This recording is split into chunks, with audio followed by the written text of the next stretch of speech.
Soka la Afrika lina mambo mengi.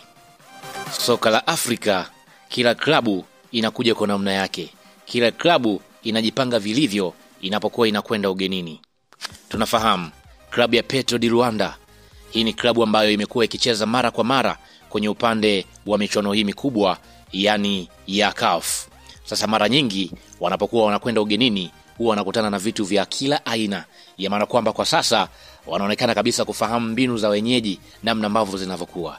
Sasa namna ambavyo wamewasili Tanzania, naweza nikasema kwamba wamekuja kimaajabu ajabu kutokana na matukio ambayo wameweza kuyafanya. Utakwenda kufahamu hapa. Sasa kabla hatujakwenda kuangazia taarifa hii, nikukumbushe tu, hii hapa ni Swahili Media.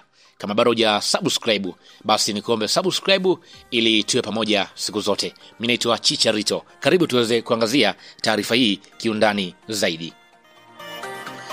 Kikosi cha Petro di Luanda kutoka Angola kimewasili nchini Tanzania kwa ajili ya mchezo wao kimataifa dhidi ya Simba.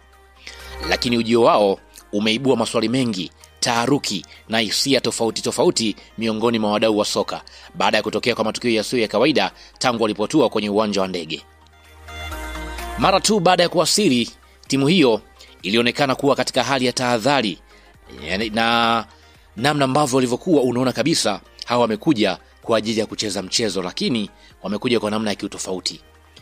Kwanza, Petro di Luanda walikataa kutumia basi rasmi ambalo waliandaliwa na klabu ya Simba kama wenyeji, jambo ambalo kwa kawaida huwa ni sehemu za taratibu za mapokezi ya mashindano haya.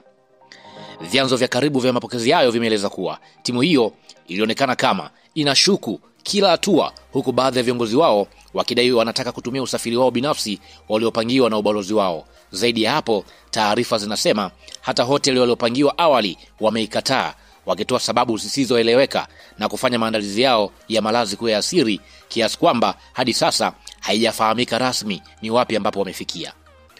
Tukio hilo limezua maneno mengi mitaani na kwenye mitandao ya kijamii, ambapo baadhi ya mashabiki wamehusisha tabia hiyo na masuala ya kiimani, ikiwemo ya ushirikina au imani zingine za kitofauti.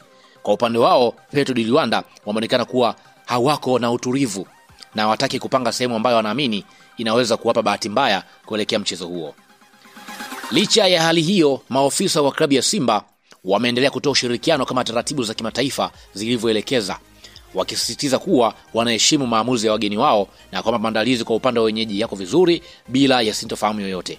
Kwa upande wa mashabiki wa soka, wengi wanasubiria kuona hali hii ya mvutano wa kimya itaathiri maandalizi ya wapinzani wao uwanjani, au kama ni mbinu za kisaikolojia tu zinazolenga kuwachanganya Simba kuelekea mtanange huo. Kwa sasa macho yote yameelekezwa kwenye tarehe ya mchezo, huku kwa upande wa Petro di Luanda wakionekana wana usiri mkubwa kutokana na kile ambacho wamekuwa wanakifanya. Lakini pia hii yote ni kwa namna ambavyo